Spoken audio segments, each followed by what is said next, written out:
Sensational. You beauty. This is my world. A world of stunning locations. Of great characters. Of spectacular diving.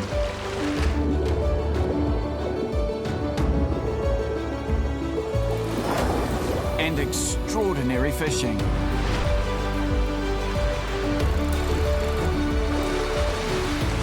It's a world I want you to taste.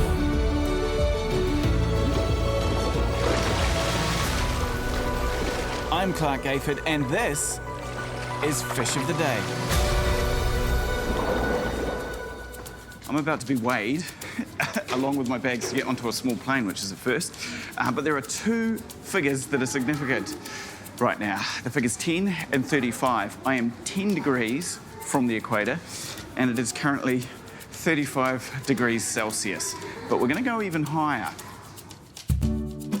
All in pursuit of my fish of the day, the bluefin trevally. These hard-fighting fish are a tropical icon and can grow to over 15 kilograms.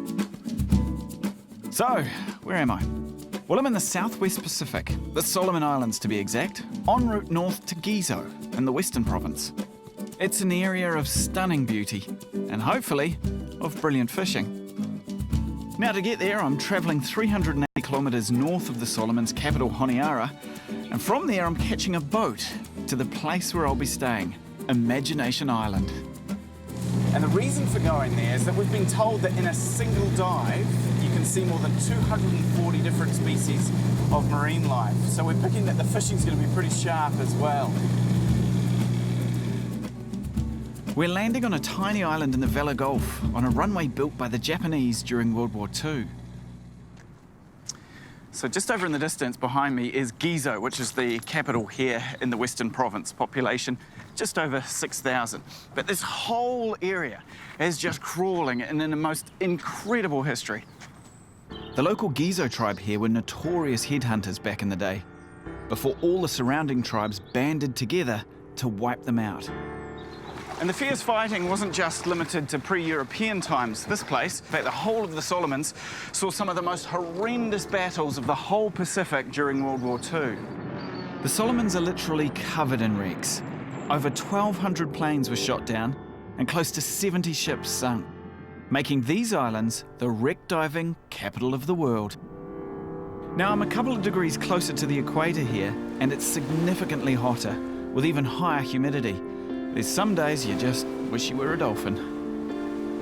Then, some welcome news from the resort I'm headed to. So we've arrived out here with probably one of the better problems to have when you arrive at a resort. The fishermen hadn't been in to drop any fish off, and they said, well, do you want to go out and see if you can get some fish for dinner? And here we are.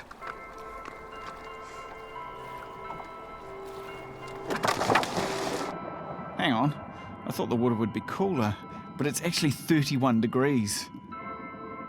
Now, normally the water up here is crystal clear, but with the full moon just past, one of the greatest life events on Earth has just happened, the coral spawn.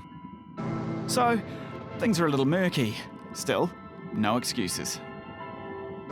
First dive, and a couple of GTs come in for a look. And as I move across the reef, the diversity of life is extraordinary. Dozens of species of fish I've never even seen before. Soft corals and hard. It's a stunning piece of reef. A spotted eagle ray cruises by as I lay in wait for something to spear suitable for the table. Huge school of barracuda. No, something firmer, sweeter perhaps. Okay, back up for a breath, and straight back down. This time, I'm confronted with the perfect table fish, a Spanish mackerel. And in my haste to take a shot, rookie mistake, left the safety on. Luckily for me though, he turns and comes past again. Got him.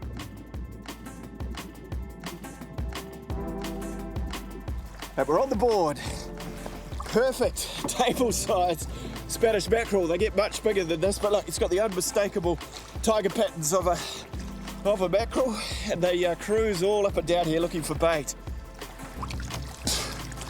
Here, Fods. Here's dinner. Just one more fish and my day is done. From Auckland to Brisbane to Honiara to Gizo to this. Not a bad couple of days so far, that's for sure. Got him. A nice sweet lip.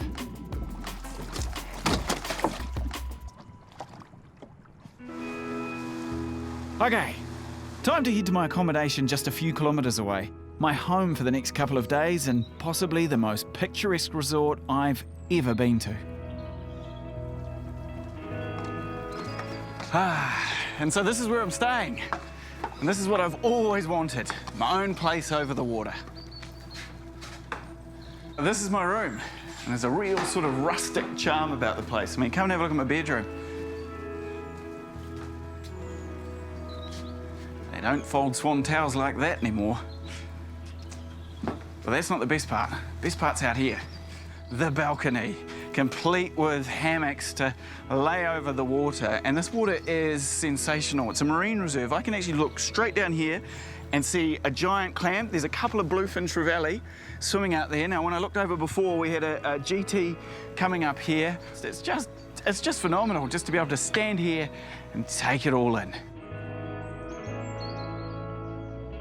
Hard to believe that that is just day one. And of course, we've got the fishing tomorrow. But for now, I'm gonna let this image do the talking.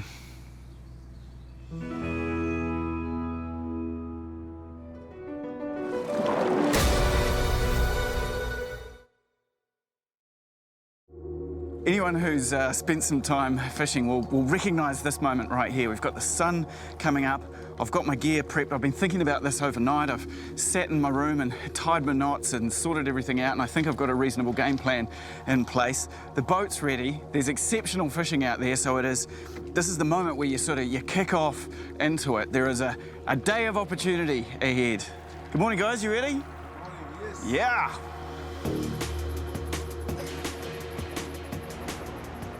We're headed north to a series of reefs that the boys reckon produce some pretty good fish. My plan is to target bluefin trevally using poppers. Well, as a fishing technique, it doesn't get more exciting than being able to see the fish strike your lure. Now all we have to do is find my fish of the day. And this school of bluefish feeding on the surface looks like a pretty good place to start.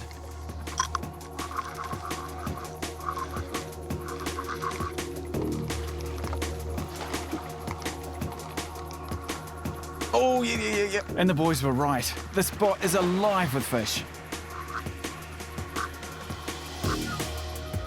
Whoa! Holy crap! We need to go and get that. Oh, man. There was no mistaking that Spanish mackerel that came out of the water, and you can see that little sheared tip there. They've got teeth like the most perfect scissors you could imagine, and it has just shorn me off. But thankfully, the lure floats. And so we've managed to get it back.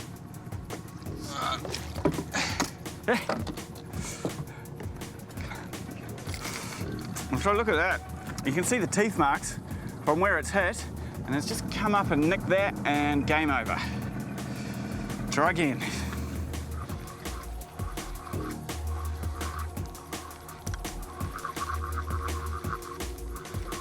Oh, yes. Oh, this is great.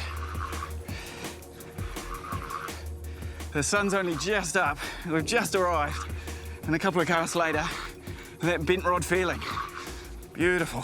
Here we go. Lovely bit of colour. Oh, come on, bluefin. Oh, yes! Oh, here we go. Brilliant. Oh, this is exactly what I was after.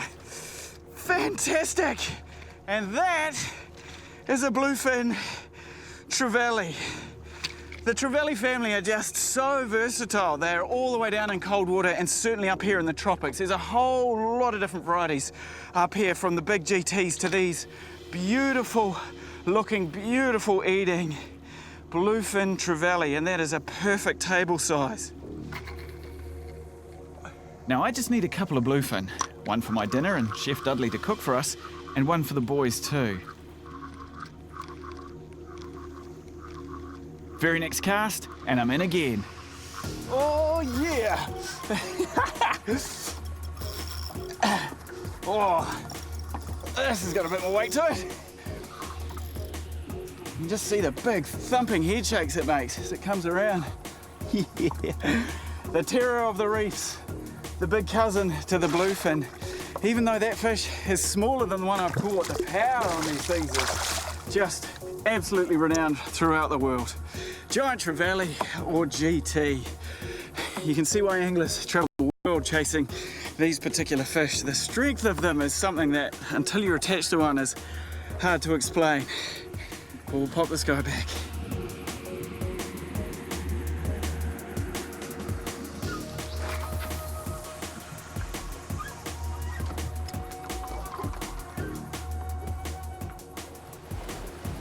Yeah, got it.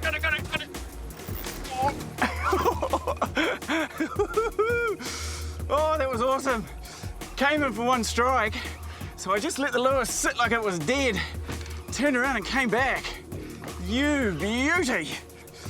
The sweat's starting to pour. Oh, you beauty. That is incredible. We had a big Spanish mac come up, and I was convinced this was a Spanish mackerel, but it's the target. It's what we're after. Bluefin trevally. Oh, that is fantastic. That's incredible. They must have both been on the scene. Not a bad day at all. Now, back to the resort to see what Chef Dudley has planned for our fish of the day.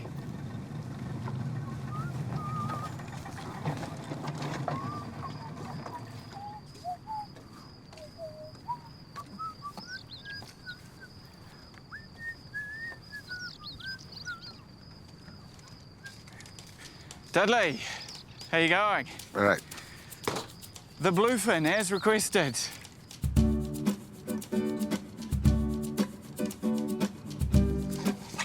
Right, so while Dudley gets into the filleting of the fish, I'm going to go and see a man about a coconut.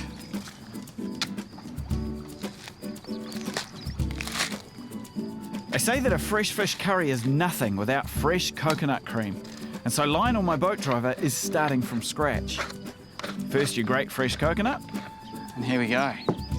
Then you squeeze out the goodness. Fresh Imagination Island goodness, that is. So now we're just going to sieve out any last impurities. I say we, it's Irene that's doing all the work. Fantastic, getting the last of it out. And here we have our beautiful, fresh, squeezed coconut cream, ready to go.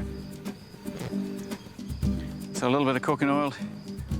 Into this wok, we've got some local tomatoes, we've got sweet potato, we've got some cut ginger and some onion. Everything else has now gone in after a couple of minutes, so it's all being stirred up. 1 tablespoon of curry powder, 1 teaspoon of turmeric, and a couple of splashes of Tabasco sauce.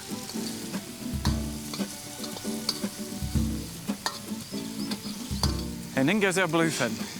He's stirring it all together. Oh, the smell, this is great. And now for the coconut cream, which literally came off some trees around here. So we'll leave it to stand for a bit? About 10 minutes. Okay, and just simmer away. Dudley is a man of few words, but what he does say is worth listening to. But what I've really liked about this recipe is just how simple and fast it has all come together. And in just 10 minutes' time, this simmering bluefin fish coconut curry is going to be ready to eat.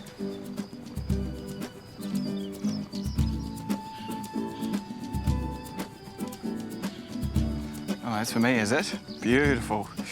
Oh, this is spoiled, you know, this location. Fresh tropical fruit and fresh fish, of course, and a beautiful curry. Oh, this is my spot. This is my spot. Oh, how good is this?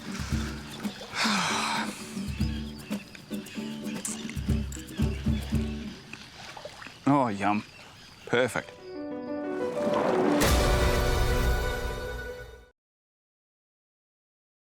I'm in the Solomon Islands and have just arrived back in Honiara for the final few days of my trip.